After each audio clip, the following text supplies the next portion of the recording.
Hey, welcome to the latest episode of the High Five Nonprofit Marketing Ideas. I'm Julie McDowell, marketing strategist for 5-1s. The High Five is my video series of marketing strategies and tactics for nonprofits and associations. Be sure to click on the link in the video description to download the board behind me. Today, I'm talking about marketing frameworks that will set you up for success. Each of these can be used for different types of marketing campaigns, and you can use multiple at a time. They're there to help you in the planning, execution, and review processes to keep you on the right track. Let's dive in.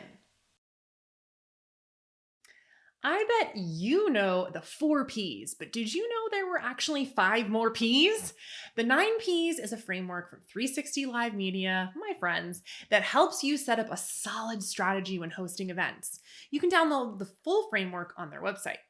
The 9 Ps are purpose, people, product, positioning, promotion, packaging, place, price, and performance. Each comes with its own nuances. For example, consider what purpose your event has for both you and your donors or members. Then when it comes to people, who are you targeting? What are the nitty-gritty details of the demographic you're hoping to reach? Your product is your event, but what are the takeaways for your audience? The rest of the P's are more straightforward in nature, but the goal of them is to get you thinking about the seemingly small but interconnected things that make a large event a success. Number 2 is SMART goals. I used to say a goal is a goal, and don't worry, I can come up with a smart one. But the acronym SMART truly does help you create goals that are specific, measurable, achievable, relevant, and time-bound. So when you begin to put a marketing plan into action and are deciding how you will measure success, make sure your end goals are SMART. Each goal must be specific enough to become a benchmark. For example, here's just 3. Growing your number of donors, increasing the amount of donations, surpassing last year's event attendees. The measurable part is the number attached to that goal. That could be a 25% increase or a certain dollar amount raised. However, make sure the number you've set out is achievable. Growing your donor base by 100% probably isn't reasonable, so look at your past performance and set a realistic, achievable goal. The relevancy of your goal is the reason you're creating the marketing plan in the first place. How is it relevant to the larger organization? And finally, put a time frame on it. Build parameters to keep yourself on track. The next one is one I came up with, the donor motivation path. In order to increase your number of donors, you have to motivate them to want to become a part of your organization. I cover this path in another video, but I'll put the link below. Here are the highlights. You have to move from emotion, education, connection, recognition, and satisfaction.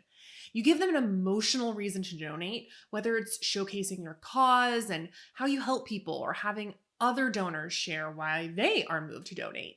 Then educate them on how your organization works and where the money goes. Find a way to continually connect with them by sending them relevant content or updates via their preferred channel.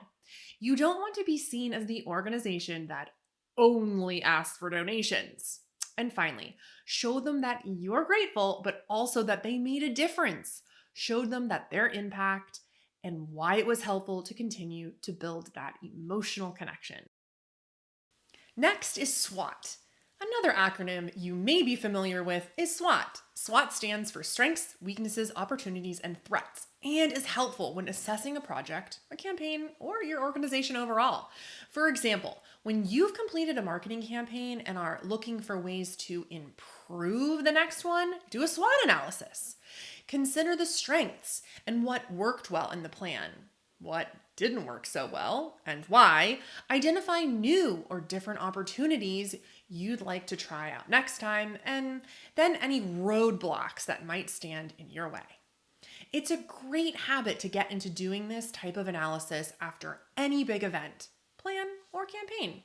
I used to think SWOT was too basic, but it has proven to uncover some gems for me lately. And one final framework for you. AIDA, or Awareness, Interest, Desire, and Action, helps you trace the customer or donor journey. The awareness piece is exactly what it sounds. How will you make your donors aware of your organization, its goals, etc.? What are the awareness tools that will help you reach your audience? This could be any of the typical outlets: social media, email, mail. But gaining people's interest is the harder part. How will you draw them in and make them want to learn more? This is typically done through various forms of content, whether it's blogs, videos, your website, or social media. Once you have someone's interest, you need to take them to the next step into desiring more. Use exclusive deals, offering special content, or something of the like is typically successful. And finally, action. What is the action you want them to take, and where do you want them to take it? This could be a landing page, newsletter sign up, donation. Any action counts. Phew, that was a lot of information I just threw at you. I hope this inspires you to implement one or more of these frameworks into your marketing planning. And let me know how they work for you, or if you have success stories, in the comments below. As always, thank you for joining me for today's High 5 Nonprofit Marketing Ideas. Have a question? Email me anytime at julia@fiveones.com.